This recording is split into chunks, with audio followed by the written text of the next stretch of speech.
Bom dia, Jesus. Bom dia, Jesus. Já iniciou o seu dia conectado com Deus? Hoje nós vamos meditar um pouco sobre o silêncio de Deus. Acho que todo mundo já passou por isso, né? Quando a gente espera que Deus fale conosco e Deus silencia. Como isso deixa a gente com o coração apertado, né?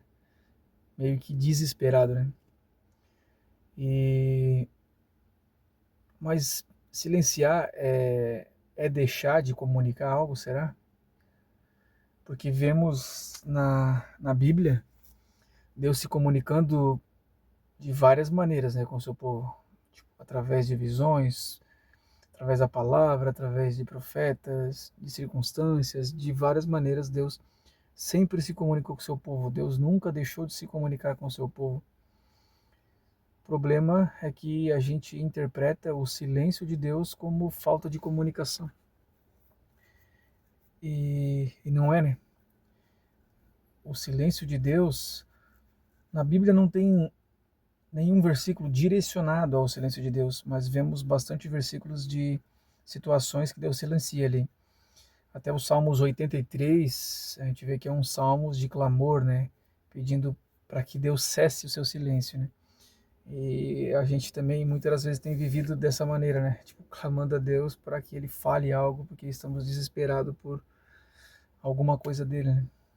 Alguma palavra de direção, de conforto, mas Deus silencia. A palavra silenciar é apenas um cessar de som, um cessar de barulho, mas não significa que Deus deixou de se comunicar com a gente. Acredito muito que o silêncio de Deus, ele tem dois propósitos. O primeiro propósito é te levar a perceber Deus de outra maneira.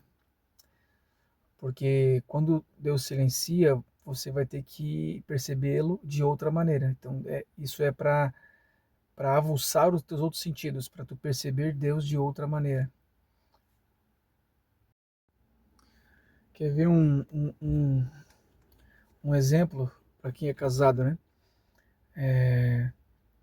Quando você olha para sua esposa e talvez a expressão dela quer te comunicar algo. Talvez ela nem fale nada, mas a expressão do rosto dela mudou, você já identifica o que ela quis transmitir para ti, né?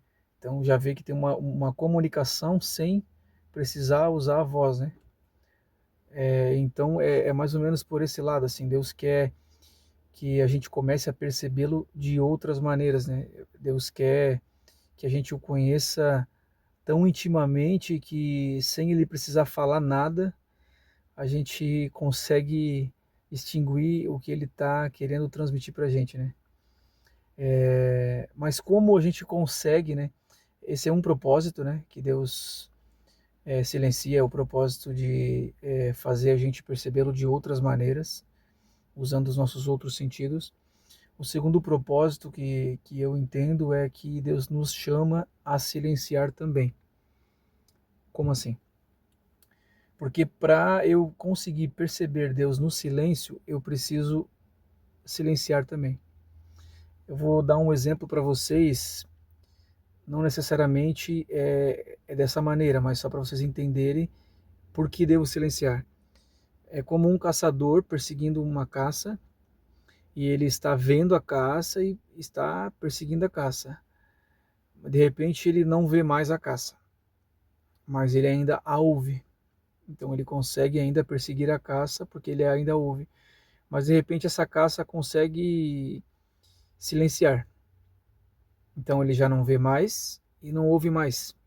Então é mais difícil ele perceber ela. O que ele precisa fazer para poder perceber essa caça? Ele precisa silenciar. Se tu parar para analisar, né, quem já viu algum filme, alguma cena assim, quando silencia, quando tudo silencia, qualquer movimento que o caçador faz, né, está numa floresta, uma folha que ele pisa seca já faz um barulho, e até mesmo o respirar dele ofegante já faz um barulho alto, já atrapalha ele perceber. Então, o silenciar, ele nos traz a esse ponto, de ficar ao ponto de se acalmar, para que a nossa respiração também venha se tranquilizar, para não afetar também eu perceber. Então, o silenciar que Deus nos chama não é apenas se calar, né? É um cessar de barulho. É literalmente se acalmar, é perceber, é prestar atenção no que está acontecendo, né? Então, é mais ou menos por esse lado que o silêncio de Deus ele trabalha, né? Deus nos chama a conhecê-lo, a percebê-lo de outras formas, e também Deus nos chama a silenciar também, né? A própria comunicação, né, não é apenas o ato de falar, né? Ela envolve perceber, interpretar, conectar. Então, comunicar não é o que você diz, né? E sim o que o outro interpreta. Então, Deus nos chama, até porque se o outro não entendeu o que eu transmiti, a comunicação não foi completa. Então, Deus nos chama a esse ponto. Quando Deus silencia, ele quer que a gente o perceba de outras maneiras, que a gente o compreenda, né? Que a gente entende o seu querer, a sua vontade de outra maneira, né? Então, eu espero que vocês tenham compreendido, né, na minha percepção. Eu até poderia dar alguns textos de referência, mas não tem nada na Bíblia dizendo especificamente o porquê Deus silencia, mas tem várias referências na Bíblia de Deus silenciando, mas nunca deixou de se comunicar com seu povo. Então, na minha visão, o silêncio de Deus traz esse sentido, sabe? Traz Deus nos ensinando a percebê-lo e a compreendê-lo de outras maneiras, né? Através da intimidade do meu relacionamento com Ele. E também me trazendo a silenciar, né? Me acalmar para poder perceber Ele. Espero que vocês tenham compreendido essa mensagem, falou muito comigo, e espero que tenha falado com vocês também. Que a gente venha meditar ao longo do dia nessa mensagem. Fiquem todos com Deus.